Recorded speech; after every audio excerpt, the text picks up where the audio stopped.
கரூர் துக்கமே இன்னும் மறையல. அதுக்குள்ளே ஆந்திராவில் நடந்த மாபெரும் துயரம். கூட்ட நெரிசல்ல பெண்கள், குழந்தைகள் என பலர் பலியாகி இருக்காங்க. ஆந்திராவில் வெங்கடேஸ்வரா கோவிலில் நடந்த கூட்ட நெரிசல் மாநிலம் முழுக்க மிகுந்த அதிர்வலைகளை ஏற்படுத்தியுள்ளது. இந்த கொடூர சம்பவத்துல கிட்டத்தட்ட 12 பக்தர்கள் உயிரிழந்திருக்காங்க. என்ன நடந்தது என்பதை பற்றி விரிவாக பார்க்கலாம்.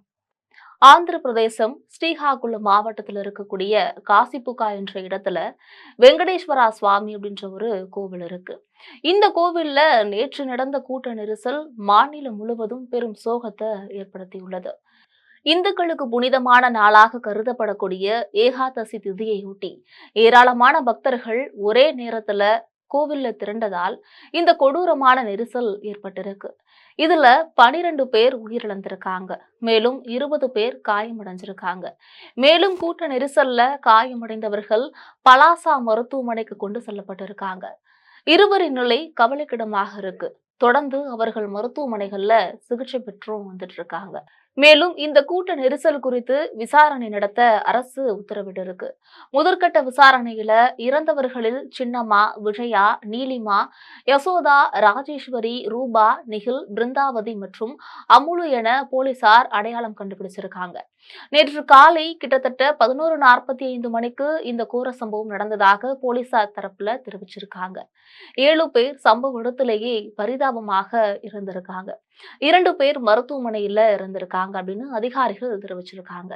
இந்த சம்பவம் குறித்து வீடியோ வெளியிட்டிருக்கக்கூடிய ஆந்திர பிரதேச அறநிலைத்துறை அமைச்சர் அனம் ராமநாராயண ரெட்டி, காசிப்புக்கா நகர் ஸ்ரீ வெங்கடேஸ்வர சுவாமி கோவில் அரசோட கட்டுப்பாட்டுல இல்ல, அது தனியாருக்கு சொந்தமானது. அரிமுகுத் பாண்டா என்ற நபர் தன்னுடைய சொந்த நிதியில 12 ஏக்கர் நிலத்துல இந்த கோயில கட்டியிருக்காரு. ஏகாதசி என்பதாலும் சனிக்கிழமை என்பதாலும் ஏராளமான பக்தர்கள் ஸ்ரீ வெங்கடேஸ்வர சுவாமி கோவிலுக்கு வந்திருக்காங்க. 2000 பக்தர்கள் முதல் 3000 பக்தர்கள் வரை மட்டுமே சமாளிக்கக்கூடிய திறன் கொண்டதுதான் இந்த கோயில். ஆனால் அதற்கேற்ப ஏற்பாடுகள் மேற்கொள்ளப்படவில்லை. அரசு நிர்வாகத்துக்கும் தெரிவிக்கப்படவில்லை. இதுதான் விபத்துக்கு முழுமுதல் காரணம்னு சொல்லியிருக்காரு. இந்த நிலையில ஆந்திர அரசாங்கம் வெளியிட்டிருக்கக்கூடிய அறிக்கையில 20க்கும் மேற்பட்ட பக்தர்கள் காயமடைந்ததாக அதிகாரிகள் தெரிவித்தனர். உண்மையில் ஏகாதசி நாளில் பக்தர்கள் அதிக எண்ணிக்கையில வருவார்கள் என்பது எங்களுக்கு தெரியும். அதற்கேற்ப ஏற்பாடுகள் செய்யப்பட வேண்டும். ஆனால் ஏற்பாட்டாளர்கள் அதை பொருட்படுத்தவில்லை என்று தெரிகிறது. ஏகாதசி ஏற்பாடுகளுக்கு எந்த அனுமதியும் எடுக்கப்படவில்லை என்றும் அரசாங்கம் அறிவிச்சிருக்காங்க. இன்னும் மோசமான விஷயம் என்னவென்றால், கோவிலுக்கு சென்று தரிசனம் செய்ய ஒரே ஒரு வரிசை மட்டுமே இருந்திருக்கு. கடவுளை பார்க்க ஒரே ஒரு நுழைவாயிலும், கடவுளை பார்த்த பிறகு வெளியேற ஒரே ஒரு வழியும் மட்டுமே இருந்திருக்கு. 25,000 பக்தர்கள் கோவிலுக்கு வந்ததும் இந்த விபத்துக்கு ஒரு காரணமாக தெரிகிறது. கோவிலில் கட்டுமான பணிகள் இன்னும் தொடர்ந்து நடைபெற்ற வண்ணம்தான் இருக்கு. ஏகாதசி காரணமாக பக்தர்கள் அதிக அளவுல வந்தாலும் பணிகள் நிறுத்தப்படாமல் தொடர்வதும் இதற்கு ஒரு காரணம் என்று அங்க இருக்கக்கூடிய பக்தர்கள் கூறிக்கிட்டு இருக்காங்க. கட்டுமான பணிகள் நடைபெற்றுக் கொண்டிருந்த இடத்துல கூட்ட நெரிசல் ஏற்பட்டதாக தெரிகிறது. கட்டுமான பணிகள் நிறுத்தப்பட்டு உள்ளே செல்வதற்கும் வெளியேறுவதற்கும் தனித்தனி வரிசைகள் ஒதுக்கப்பட்டிருந்தால் இந்த துயர சம்பவம் நடந்திருக்காது அப்படின்னு பாதிக்கப்பட்ட குடும்பத்தினர் குற்றம் சாட்டிட்டு இருக்காங்க. நுழைவு மற்றும் வெளியேறக்கூடிய வழிகள் ஒரே மாதிரியாக இருக்கும்போது எவ்வளவு கவனமாக இருக்க. ஆனால் அங்கே நிறைய அலட்சியம் இருந்துள்ளது. பக்தர்கள் தரிசனத்திற்கு செல்லும் போது படிக்கட்டுகளும் சேதமடைந்திருக்கு. அப்போது பக்தர்கள் ஒருவரை ஒருவர் தள்ளிக் கொள்ளும் போது சேதமடைந்த படிக்கட்டுகள் திடீரென்று உடைந்து விழுந்திருக்கு. 3000 பேர் வருவார்கள் என்று அவர்கள் நினைத்தார்கள். ஆனால் 25,000 பேர் வந்தார்கள். அப்படியானால் ஏற்பாட்டாளர்கள் உடனடியாக நடவடிக்கை எடுத்திருக்க வேண்டும்.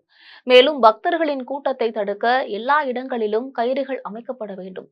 ஆனால் கோவிலில் அத்தகைய முன்கூட்டிய நடவடிக்கைகள் எதுவும் எடுக்கப்படவில்லை. எதிர்பார்த்ததை விட அதிகமான மக்கள் வரும்போது ஏற்பாட்டாளர்கள் என்ன செய்ய வேண்டும்? ஏதாவது தவறு நடந்தால் அவர்கள் போலீஸை அழைக்க வேண்டும். ஆனால் அப்படி எதுவும் நடக்கவில்லை. ஏற்பாட்டாளர்கள் 3000 என்று மதிப்பிட்டனர். ஆனால் அங்கு வந்தது 25,000 பேர். கூடியதுதான் இந்த விபத்திற்கான காரணம் என விசாரணையில தெரிய வந்திருக்கு. இந்த துயர சம்பவம் குறித்து ஆந்திர பிரதேச முதலமைச்சர் என் சந்திரபாபு நாயுடு மிகுந்த அதிர்ச்சியையும் வருத்தத்தையும் வெளியிட்டிருக்காரு. பக்தர்கள் உயிரிழந்தது இதயத்தை நொறுக்குவதாக இருப்பதாக அவர் உருக்கத்தோட குறிப்பிட்டிருக்காரு. இந்த கொடூர சம்பவத்துல பக்தர்கள் 12 பேர் உயிரிழந்தது மிகுந்த வேதனையை தருகிறது.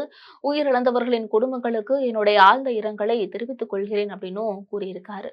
அவர் உடனடியாக அதிகாரிகளுக்கு உத்தரவு ஒன்று பிறப்பிச்சிருக்காரு. என்னன்னா, இந்த சம்பவத்துல காயமடைந்தவர்களுக்கு விரைவாகவும் அதே நேரத்துல சரியான மருத்துவ முறையிலும் சிகிச்சை அளிக்கப்பட வேண்டும் அப்படின்னு அதிகாரிகளுக்கு அறிவுறுத்தியிருக்காரு. அத்துடன் மட்டுமல்லாது அப்பகுதி அதிகாரிகள் மற்றும் மக்கள் பிரதிநிதிகள் அனைவரும் உடனடியாக சம்பவ இடத்திற்கு விரைந்து சென்று மீட்பு மற்றும் நிவாரண பணிகளை நேரடியாக கண்காணிக்க வேண்டும் அப்படின்னும் அறிவுறுத்தியிருக்காரு.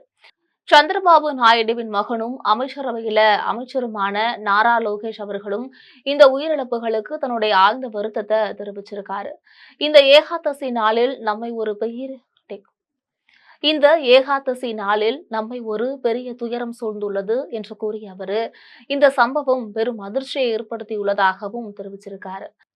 மேலும் பாதிக்கப்பட்டவர்களுக்கு தேவையான உதவிகளை உடனடியாக செய்ய வேண்டும் என்று சம்பந்தப்பட்ட அதிகாரிகளுக்கும் உள்ளூர் சம்பந்தப்பட்ட உறுப்பினர்களுக்கும் சட்டமன்ற உறுப்பினர்களுக்கும் தான் பேசி அறிவுறுத்தியுள்ளதாகவும் அவர் தகவல் தெரிவிச்சிருக்காரு. இந்த நிலையில இந்த சம்பவம் குறித்து பிரபலங்கள் இரங்கல் தெரிவிச்சிருக்காங்க.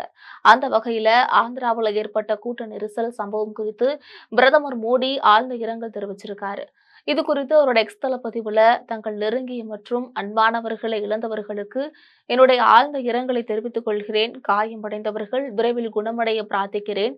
உயிரிழந்தவர்களின் குடும்பத்தினருக்கு ரூபாய் 2 லட்சமும் காயமடைந்தவர்களுக்கு ரூபாய் 50,000மும் நிவாரணம் வழங்குவதாக நான் அறிவிக்கிறேன் அப்படின்னும் பிரதமர் கூறியிருக்காரு. இது போன்ற கோர சம்பவங்கள் அதே நேரத்துல பொது இடங்கள்ல சிக்கி கூட்ட நெரிசல்ல சிக்கி உயிரிழப்புகள் அப்படின்றது இப்போ சமீப காலமாக ஆந்திராவில் மட்டுமில்ல ரீசெண்டா நடந்த கரூர் பிரச்சார கூட்டத்துல கூட கிட்டத்தட்ட 41 பேர் பலியாகி இருந்தாங்க.